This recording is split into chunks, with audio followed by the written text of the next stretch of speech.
Aujourd'hui, nous fêtons l'une des cérémonies les plus anciennes encore fêtées de nos jours dans tous les pays d'Afrique du Nord. C'est Yinayer.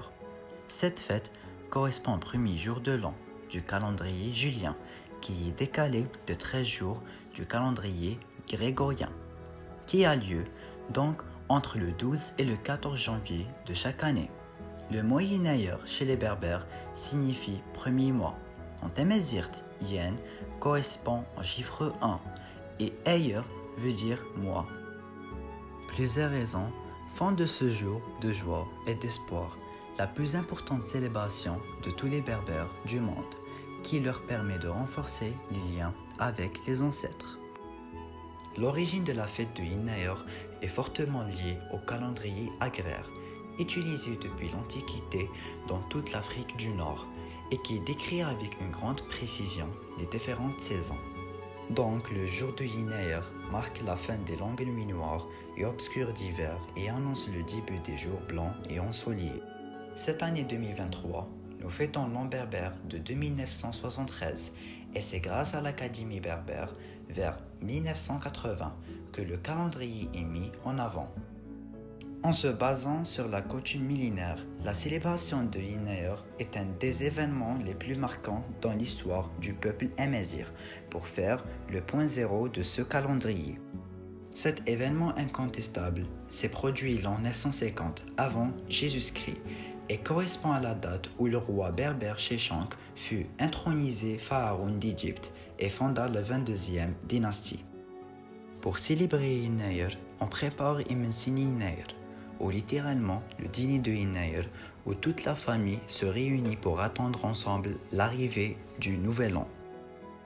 Les préparations sont longues et sont généralement assurées par la femme qui est la tête du foyer, et c'était elle aussi qui gérait les provisions.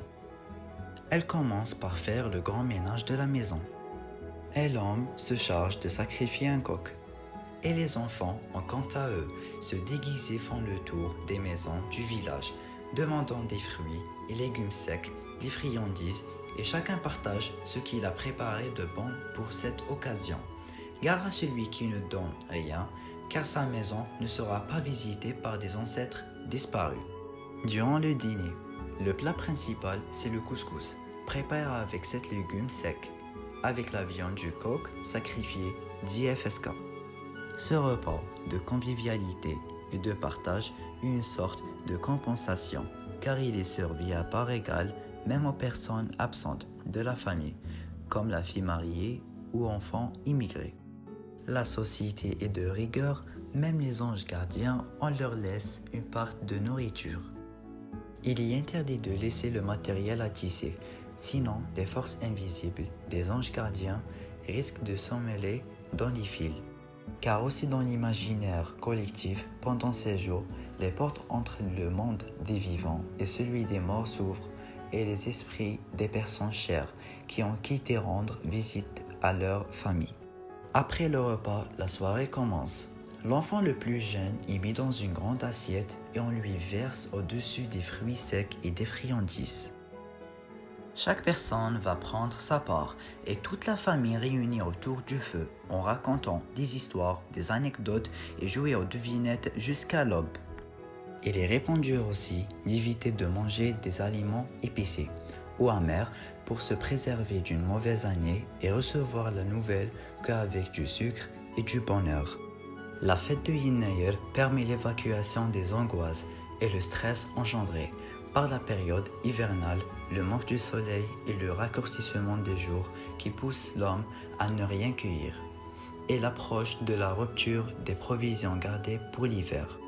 Même les déplacements pendant cette période sont déconseillés à cause des chemins montagneux et dangereux pendant le mois de janvier. Une des traditions encore vivantes est quand c'est le premier Yinayer suivant la naissance d'un garçon. Le père effectue la première coupe de cheveux au nouveau-né. Pour les Berbères, un garçon est comme un arbre. Une fois débarrassé des mauvaises influences, il poussera plus fort.